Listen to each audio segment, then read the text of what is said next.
ना, तो आप उस भीड़ से इतना पीछे हो जाओगे कि आप सोच नहीं पाओगे।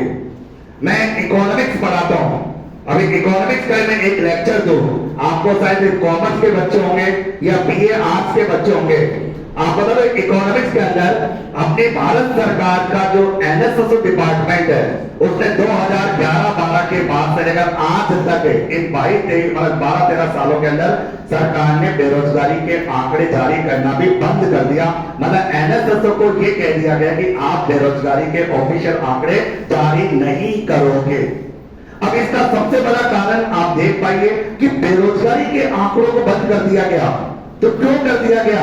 इसने आप कभी सोचना, अगर तुम में से कोई आर्ट्स का विद्यार्थी होगा जिसने वाकई में इकोनॉमिक सब्जेक्ट को पढ़ा होगा तो कोई बता पाएगा। लेकिन मैं बता दूं आपको, क्योंकि कहते पूर्वानुमान किसे कहते हैं। पूर्वानुमान की जीती जागती उदाहरण का बताता हूं मेरे बारे में। मैं ये बात 2017 के बैच के अंदर जब आरएस को पढ़ाया करता था, उस समय भवानी सिंह राजपुरोहित नाम का पहला विद्यार्थी था जिसकी पहली रैंक थी। मैं ये बात उस समय में घोषणा कर चुका था, सरकार बेरोजगारी के आंकड़ों पर रोक लगाएगी क्योंकि यहां तो लगभग सारे ही बेरोजगार हैं। अब आप देखिए, जब सारे लोग बेरोजगार है तो सरकार कभी भी नहीं चाहेगी कि अपनी बेइज्जती हो। निर्धनता के आंकड़ों पर रोक लगा दी गई है, बेरोजगारी के आंकड़ों पर रोक लगा दी गई है। तो बेरोजगारी का हाल बहुत बुरा है। वो आपको हो सकता है कि अभी नजर नहीं आएगा, लेकिन आने वाले 3 साल के बाद आपको जरूर नजर आएगा।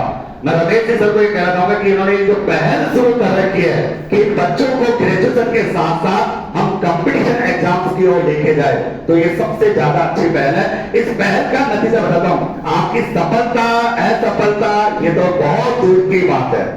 पास होना फेल होना वो तो बहुत बात है, ये तो बात की बातें रहती है। लेकिन 3 साल के अंदर आप 3 साल के अंदर जो चीज यहां प्राप्त करोगे आप अपने कंपटीशन एग्जाम्स की तरफ, तो आप कुछ ना कुछ करने लायक रहोगे। अधिकारी बनोगे नहीं बनोगे इसका तो मैं प्रमाण नहीं दूंगा आपको। पास होना फेल होना वो तो बात की बात है, लेकिन सबसे ज्यादा मजेदार बात है कि 3 साल के बाद आप ये अपने आप से जरूर पूछोगे कि हमने 3 साल के अंदर बहुत कुछ प्राप्त किया है, हमने हमारा समय खराब नहीं किया। आप अभी कॉलेज में आते हो, कॉलेज की अलग अलग जिंदगी में जीते हो, आप लोग आते हो, घूमते हो, ग्रुप बनाते हो, प्रोग्राम करते हो, ये चीजें अभी आपको अच्छी लगेगी। लेकिन जब 3 साल के बाद आप सोचोगे ना कि अब क्या खोया क्या पाया, तो आप अपने करियर को खत्म कर चुके होंगे। मैं ये हमेशा बच्चों से एक बात जरूर कहता हूं, आप इन 3 साल को जीना चाहते हो या 3 साल के बाद आने वाले 30 साल को जीना चाहते हो, वो आपको सोचना है। 3 साल मजे करोगे तो 30 साल रोगे, 3 साल अगर मेहनत करोगे तो फिर 30 साल आप अपने जीवन के, क्योंकि जीवन प्रत्याशा हमारे देश की 67.9 है। आपको बता दूं, क्योंकि अब आपने 100 साल तक नहीं जीता रहा। अब राजस्थान की जीवन प्रत्याशा 67.9 है, यानी आने वाले समय के अंदर इस तरह की स्थिति है कि अगर 65 या 60 साल का आदमी जिएगा उसके बाद जीना भी मगर उसकी डेथ हो जाएगी। ये जीवन प्रत्याशा हमारे राजस्थान की, क्योंकि धीरे धीरे खान पान वहां पर सब कुछ खत्म होता जा रहा है। अपन अच्छी चीजें नहीं खा पाते तो जीवन प्रत्याशा आपकी खत्म होगी। तो आप ये सोचना, क्योंकि जब तक आप जाओगे 25-26 साल के हो चुके होंगे, आपके बाद 34 साल जीने के बचेंगे। आप 34 साल का अगर सुखदायी जीवन जीना चाहते हो ना, तो आपको 3 साल तो कठोर मेहनत करनी ही पड़ेगी। अब इसका भी मैं कई एग्जांपल दे देता हूं आपको। मैं कई बार कहता हूं बच्चों, कई बार समझाता हूं सेमिनार के माध्यम से।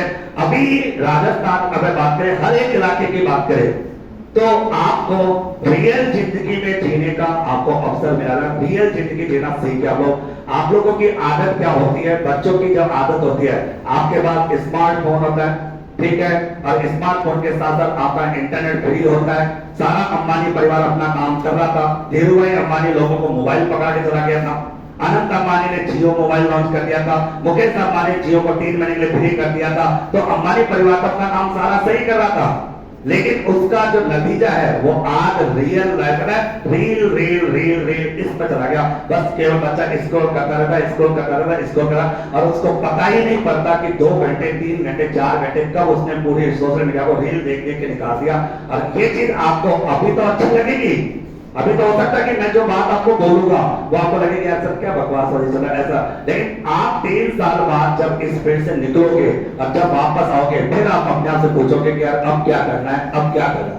तो ये समय है आज।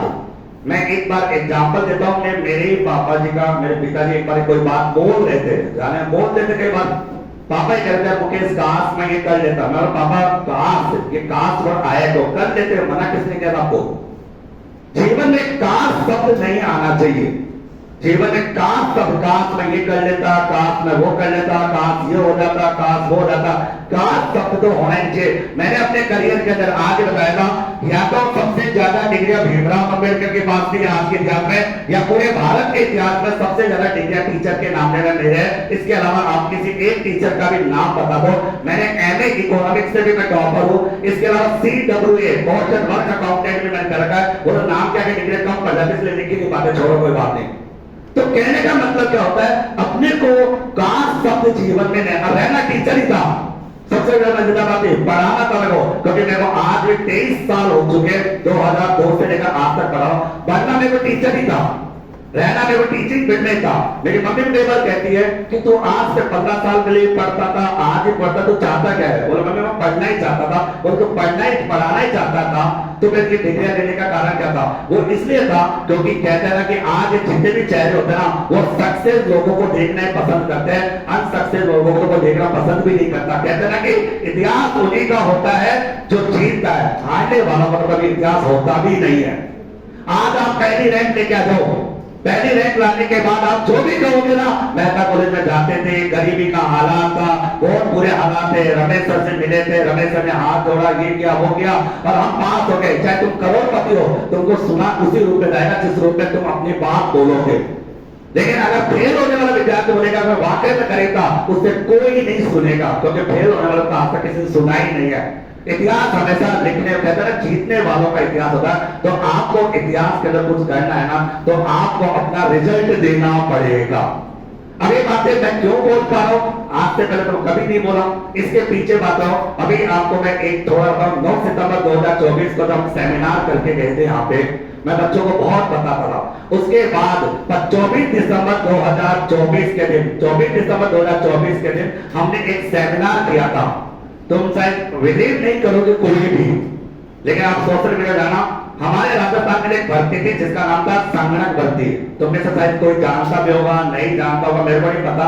लेकिन मैं कह रहा हूं उस संगणक भर्ती के अंदर 583 पद थे। 583 पदों के लिए राजस्थान सरकार के द्वारा एक भर्ती लॉन्च की गई थी। और आपको मिल होगा, हम जब बच्चों को पढ़ाए थे ना, तो 583 के 583 एक बच्चा भी नहीं, मैं फिर बोल रहा हूं ना, अरे वीर कई बार हमने बोला भी है, हमसे मीडिया ने भी पूछा है सर आप टेक्नोलॉजी में ज्यादा नहीं किए, मतलब सर डाटा पढ़े चेक कर लो, और कोई अगर आपको मिल जाए कि हमसे नहीं पढ़ा तो सबूत दे दो, हम कहेंगे तो मान लेंगे। तो 583 के 583 बच्चे हमारे यहां से ही पास हुए थे, एक बच्चा भी किसी दूसरी कोचिंग से पास नहीं हुआ था।